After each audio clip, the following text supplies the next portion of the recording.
ચાલો નેક્સ્ટ 16 ક્વેશ્ચનમાં જોઈએ.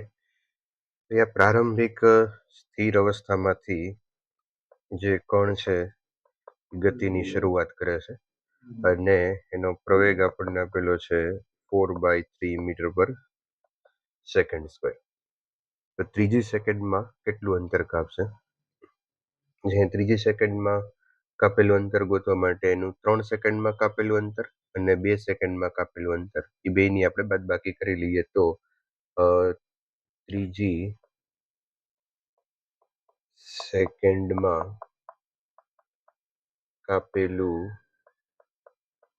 અંતર s3 minus s2 1/2 half 80 square મુજબ આપણે જઈએ 1/2 80 સ્ક્વેર. તેમાંથી એક કામ કરીએ તો 1/2 જે છે ને કોમન 1/2 એ કોમન કાઢી લઈએ અને ટી સ્ક્વેર એટલે 3નો વર્ગ ત્રીજી સેકન્ડમાં અને બીજી સેકન્ડમાં કાપેલું અંતર. તો 1/2 એની જગ્યાએ લખશું આપણે 4/3 3નો વર્ગ એટલે 9 માઇનસ 2નો વર્ગ 4. બરાબર. તો અહીંયા થઈ જશે આ 2/3 અને 9 માંથી 4 જાય એટલે 5 5 દુ ને 10/3. આગળ જઈએ. હવે અહીંયા 2 kg દળ અને 4 kg દળ ધરાવતા બે સમાન કદના જે દડાઓ છે આપણને આપેલા છે. તો ક્વેશ્ચન અહીંયા એ પૂછ્યો છે કે દરેક બેયને એક જ ઊંચાઈ ઉપરથી મુક્ત કરવામાં આવે અને જ્યારે તેઓ જમીનથી 1 મીટર ઉપર હશે ત્યારે બંને દડા સમાન. તો આપણને ખબર છે કે ગુરુત્વ પ્રવેગની અસર હેઠળ આ દડાઓ છે એ ગતિ કરવાના છે. તો બંનેના પ્રવેગ જે છે એ સમાન હશે અને પ્રવેગ જે છે એ બેયના જી જેટલા હશે. હવે અહીંયા બીજી વસ્તુ તમે જોઈ શકો કે બંનેના દળ અલગ અલગ છે. દળ અલગ અલગ હોય તો વેગમાન p બરાબર mv, વેગમાન અલગ હશે, સ્થિતિ ઉર્જા mgh, ગતિ ઉર્જા હાફ mv સ્ક્વેર. તો આ બધું આપણને ખ્યાલ આવશે કે અલગ અલગ મળશે. નેક્સ્ટ જોઈએ તો આપેલ સમય જો પદાર્થનો વેગ 0 હોય અને તે પ્રવેગિત હોય તો કારણ આપેલું છે કે જ્યારે પદાર્થ પોતાની દિશા બદલે ત્યારે આંકડાકીય રીતે તે સ્થિર હોય છે. અચ્છા, હવે અહીંયા તમે જુઓ તો વિધાન અને કારણ બંને છે એ સાચા છે અને વિધાન છે એ કારણની સાચી સમજૂતી છે. અહીંયા જોઈએ તો આન્સર છે એનો એ આવશે. કારણ કે જ્યારે તમે કોઈ પદાર્થને ઉર્ધ્વ દિશામાં ફેંકો છો ત્યારે એના જેમ જેમ ઉપર જતો જશે એમ માની લો કે અહીંયા એનું હાઈએસ્ટ પોઈન્ટ આવે છે. તો હાઈએસ્ટ પોઈન્ટ પાસે એનો જે વેગ છે એ 0 હશે પણ આ જગ્યાએ ગુરુત્વ પ્રવેગ તો જી જેટલો કોન્સ્ટન્ટ હશે. બરાબર. અને જ્યારે એ નીચેની ડાયરેક્શનમાં આવશે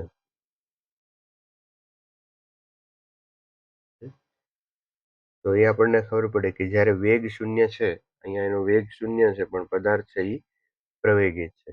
કે જ્યારે પદાર્થ દિશા બદલે ત્યારે આંકડાકીય રીતે સ્થિર હોય. તો હવે જ્યારે એ ઉપર જાય છે પછી નીચે આવે છે તો નીચે આવે છે ત્યારે એને દિશા છે એ બદલાવે છે.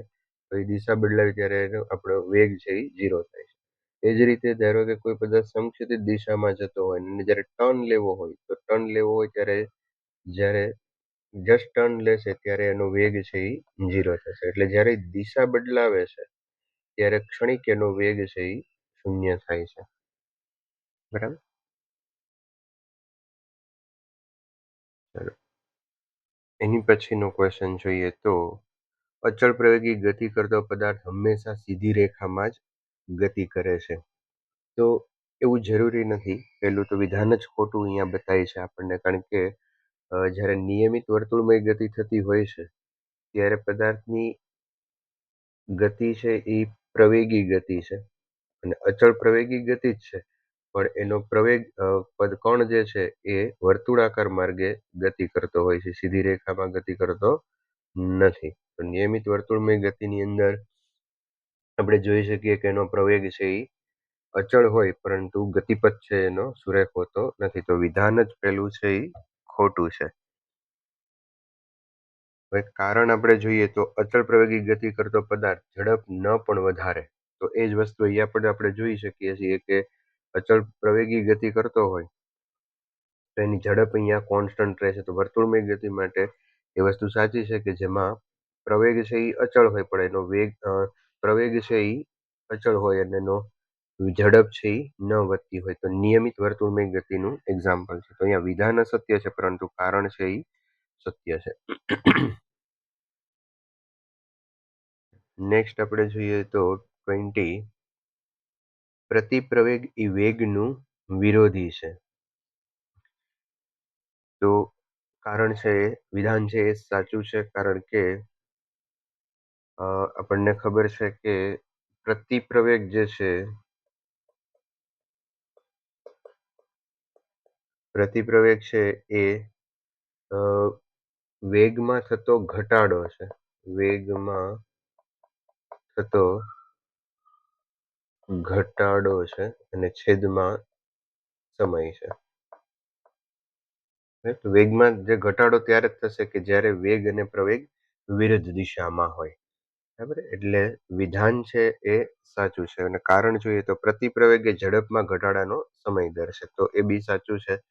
તો અહીંયા વિધાન અને કારણ બંને સાચા છે અને વિધાન છે, કારણ છે વિધાનની સાચી સમજૂતી છે.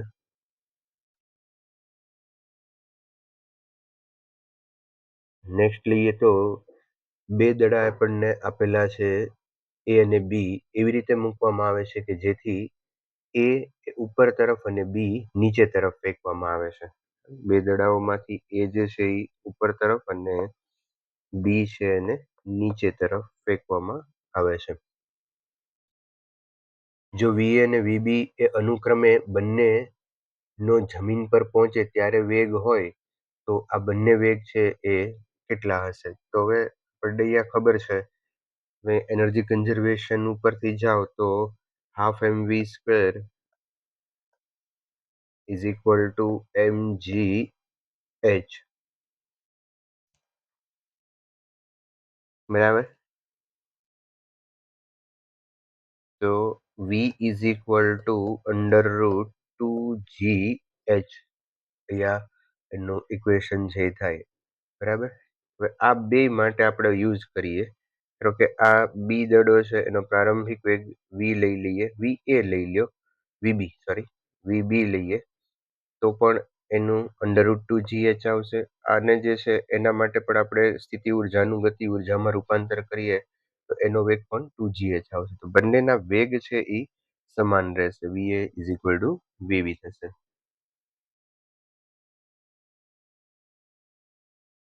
નેક્સ્ટ જોઈએ તો વી એ એક્સ અક્ષ સાથે ગતિ કરતા પદાર્થનો વેગ હોય તો પદાર્થનો પ્રવેગ શું થાય? અચ્છા, અહીંયા વેગ છે એ મિત્રો અંતરનું વિધેય છે, અને અંતરનું વિધેય હોય આપણે વેગનું સૂત્ર છે પ્રવેગ ઇઝ ઇક્વલ ટુ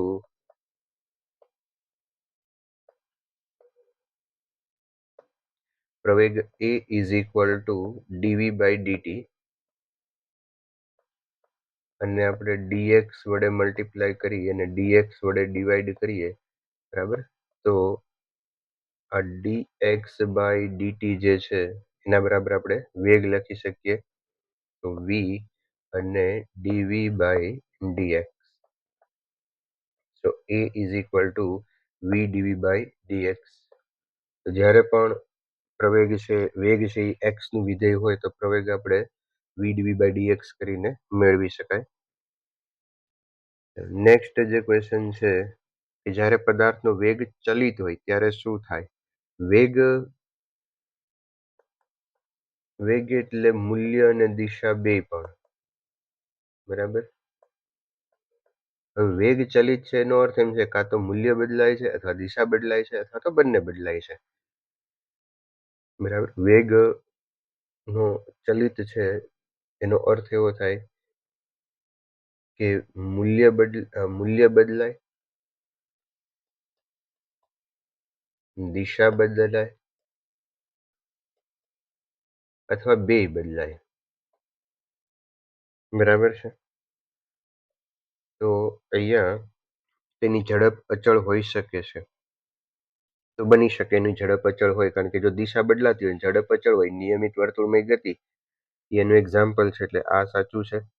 તેનો પ્રવેગ અચળ હોઈ શકે. તો આ પણ નિયમિત વર્તુળમય ગતિમાં આપણે જોઈએ છીએ કે એનો પ્રવેગ છે એ અચળ, વેગ ચલિત છે અને પ્રવેગ છે એ અચળ હોઈ શકે.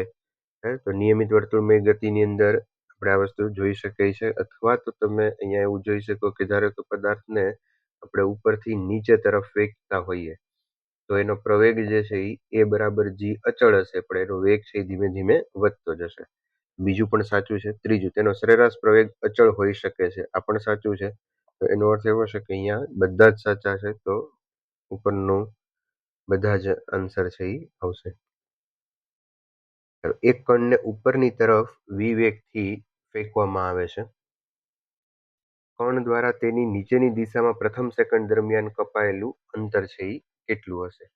તો ઉપરની દિશામાં અહીંયા એને ફેંકવામાં આવે છે.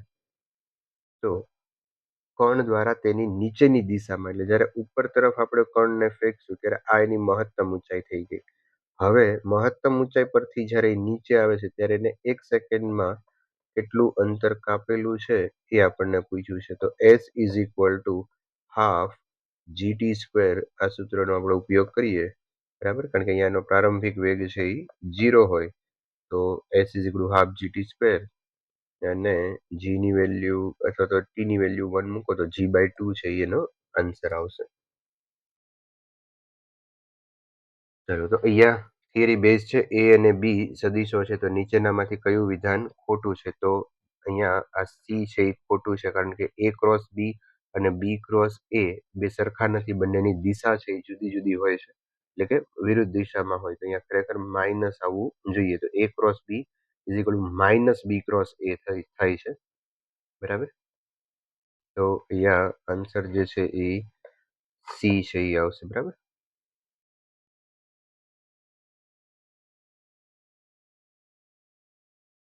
એની પછીનો ક્વેશ્ચન છે એ જોઈએ તો અહીંયા 26,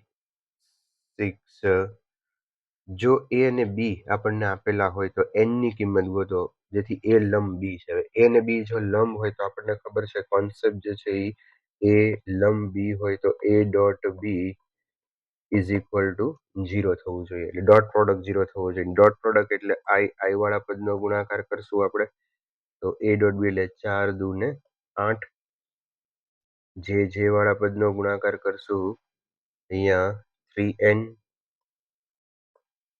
અને -2 છે અને અહીંયા +1 છે, તો -2 ઇઝ ઇક્વલ ટુ 0. તો હવે તમે અહીંયા આને સોલ્વ કરશો તો n ઇઝ ઇક્વલ ટુ -2 છે એ આપણને આન્સર છે એ મળશે. નેક્સ્ટ એની જેવો જ છે, બરાબર, તો એ તમે જાતે સોલ્વ કરશો. પછી આપણે જોઈએ તો 28મો પણ એક પ્રશ્ન ઉપર આપણે આગળ આવી ગયો છે. યુ વેગથી ગતિ કરતું વિમાન જ્યારે h ઊંચાઈ પર હોય ત્યારે તે એક પેકેટને છોડે છે. અહીંયા ધારો કે જમીન છે અને અહીંયા જે છે એ પ્લેન છે, અને પ્લેન યુ વેગથી ગતિ કરે છે, અને આ જે ઊંચાઈ છે એ માની લ્યો કે તમને h આપેલી છે. તો જ્યારે આ જમીન પર પહોંચે ત્યારે લાગતો સમય પૂછ્યો છે. તો જમીન ઉપર નીચે અહીંયાથી આ માર્ગે પ્રક્ષેપ ગતિ કરીને આવશે. અચ્છા, તો હવે આપણને એ ખ્યાલ છે કે જ્યારે એ નીચે યુ વેગથી નીચે આવશે ત્યારે એને લાગતો સમય જે છે, સમય t is equal two √2h/g છે. તમે ફોર્મ્યુલા વાપરી શકો s is equal two ut plus, હા કઈ રીતે આવે છે? તો કે s is equal two ut plus half at² વાળું, બરાબર. અચ્છા, હવે આ જે પદાર્થ અથવા તો પ્લેન છે એનો વાય દિશાનો વેગ છે એ 0 હશે, કારણ કે એને સંક્ષિપ્ત દિશામાં આપણે યુ વેગથી ફેંકેલો છે. તો હું વાય દિશા માટે આ સૂત્ર વાપરું તો s y u y a y બરાબર. વાય દિશામાં એને કેટલું અંતર કાપવાનું છે તો એસ વાયની જગ્યાએ એચ લખશું. વાય દિશામાં એનો પ્રારંભિક વેગ 0 છે, 1/2, અને એની જગ્યાએ લખશું આપણે gt². હવે આમાંથી તમે ટી ને સૂત્રનો કરતા બનાવશો એટલે આ સૂત્ર આવશે, પણ બહુ ખાસ મિત્રો આ યાદ રાખવા જેવું આ સૂત્ર છે, બરાબર, કારણ કે સીધું તમે વાપરી શકો કે જ્યારે એચ ઊંચાઈથી પદાર્થને ફેંકે ત્યારે નીચે આવવા માટે લાગતો સમય √2h/g જેટલો હોય છે. નેક્સ્ટ ક્વેશ્ચન જોઈએ તો કોઈ એક કણ એક ઊંચાઈથી કણ એ ને છોડવામાં આવે ને બીજા કણ બી ને સમક્ષિતિજ દિશામાં 5 મીટર પર સેકન્ડની ઝડપથી સમાન ઊંચાઈથી પ્રક્ષિપ્ત કરવામાં આવે તો નીચેનામાંથી કયું વિધાન સાચું છે? તો આપણને ખબર છે કે હવે જો નોટ આપણે ખાસ અહીંયા લખી હોય તો લખી શકીએ કે ઊંચાઈ સમાન હશે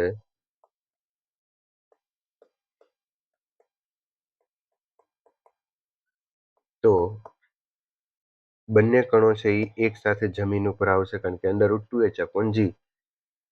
તો નીચે આવવા માટે લાગતો સમય છે t1 = t2.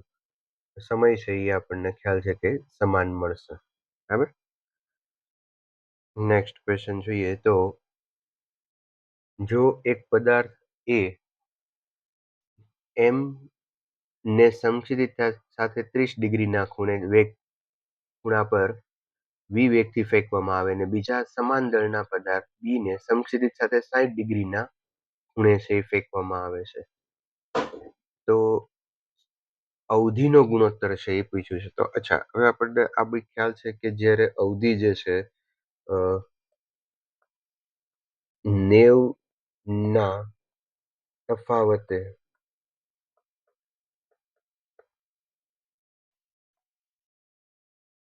પ્રક્ષિપ્ત કરેલ પદાર્થની અવધિ છે